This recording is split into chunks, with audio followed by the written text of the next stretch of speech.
அவ்வளோதான், நம்ம திரும்பி ஆரம்பிச்சாச்சு. அப்புறம் நீங்கள் இன்றைக்கி தான் ஃபஸ்ட் டைம் பார்க்குறீங்கன்னா லைக் பண்ணிட்டு சப்ஸ்கிரைப் பண்ணிக்கோங்க. இன்றைக்கி 2 ஹெல்த் ரொட்டீன் சேலஞ்சில் டே 36. இன்றைக்கி என்னென்னலாம் பண்ணேன் அப்படின்னா, காலைல எழுந்தோடனே இருக்கிற எல்லா துணியும் எடுத்து கொண்டு போய் அலச போட்டேன். காலேஜ்லேயே வந்துட்டு நான் எவ்வளவோ வழியாக துணி அலசுவேன். ஆனால் அப்போல்லாம் எனக்கு வந்துட்டு எந்த ஒரு ஃபீலிங்கோ டயர்டோ வந்தது கிடையாது. இருக்கும், டயர்டு இருக்கும், போய் படுத்து தூங்கணும்னு தோணும். ஆனால் இப்போ என்னென்னா வாஷிங் மிஷின் தான் துவைக்குது. அதை எடுத்து காய போடுறதுக்கு கூட எனக்கு ஒரு மனசு வர மாட்டேங்குது. அது ஏன்னே தெரில. ஒருவேளை எனக்கு வயசாகுதோ இல்லை நான் சோம்பேறித்தனமாக இருக்கணும். இல்லை எனக்கு வயசுலாம் ஆகலை. எனக்கு 23 வயசு தான். ஆனால் சோம்பேறித்தனம் தான் அதிகமாகிடுச்சு.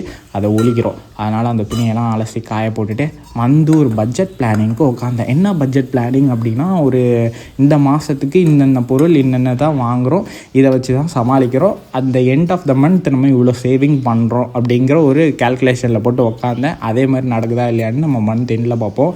ஸோ இன்றைக்கி என்ன செஞ்சேன் அப்படின்னா, சிக்கனை வச்சு அஸ் யூஷுவல் மதியத்துக்கு சாதம், நைட்டுக்கு சப்பாத்தி.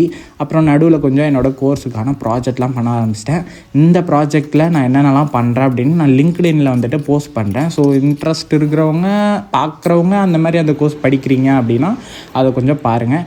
என்னென்னா டேட்டா சயின்ஸ். உங்களுக்கு பிடிச்சா பாருங்கள், பிடிக்காட்டி விட்டுருங்க. அப்புறம் என்னை லைக் பண்ணிட்டு ஃபாலோ பண்ணிக்கோங்க. இந்த வீடியோ உங்களுக்கு பிடிச்சிருக்குன்னு நான் நம்புகிறேன். டாட்டா பை பாய், நாளைக்கு பார்க்கலாம்.